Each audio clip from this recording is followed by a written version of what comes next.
Here's the thing.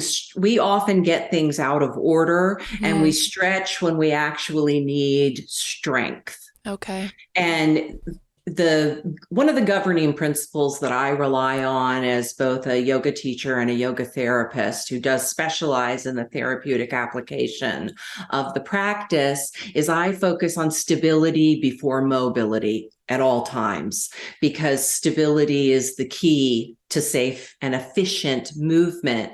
And so one of the simple things we can do as well is after 45 to 50 minutes of sitting, because we're really not bio-designed to sit for extended periods of time.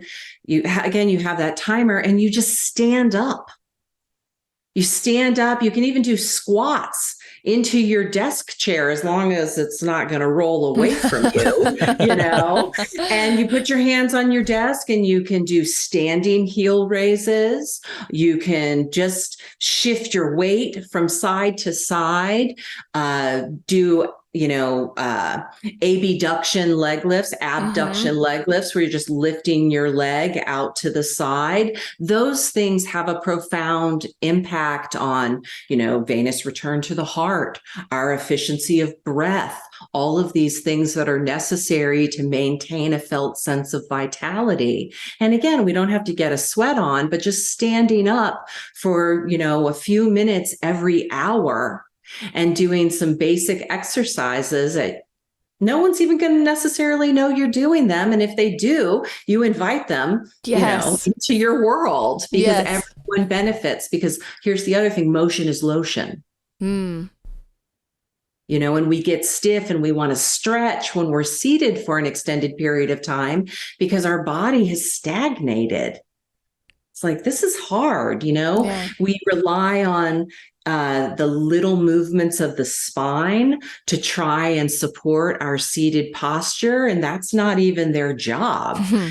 That's really the deep abdominal structures, especially the iliopsoas, these postural control muscles that need to be working at a low level and that's what they're designed to do. They're muscles of endurance to sustain our posture. And so changing how we sit is important too. Like most of us sit in a way that our hips and our knees are on the same plane. They're at the same height.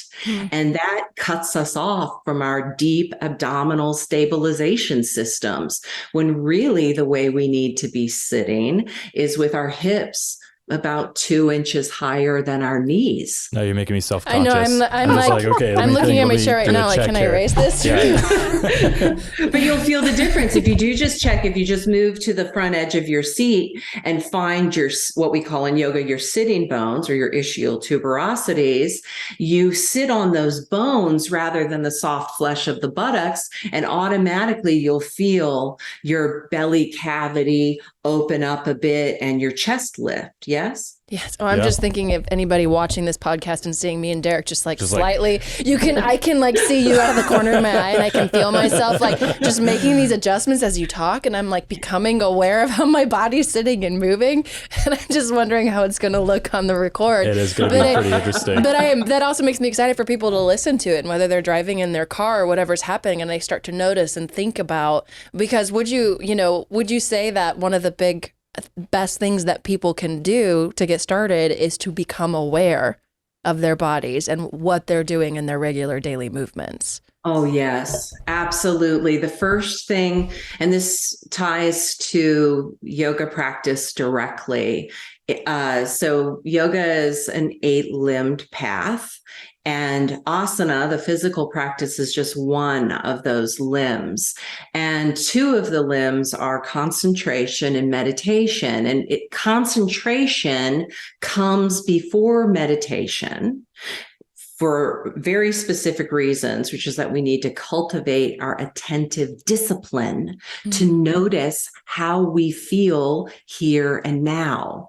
And so just paying attention to what's alive in our bodies, our somatosensory awareness, is the first step to wellness, in my opinion.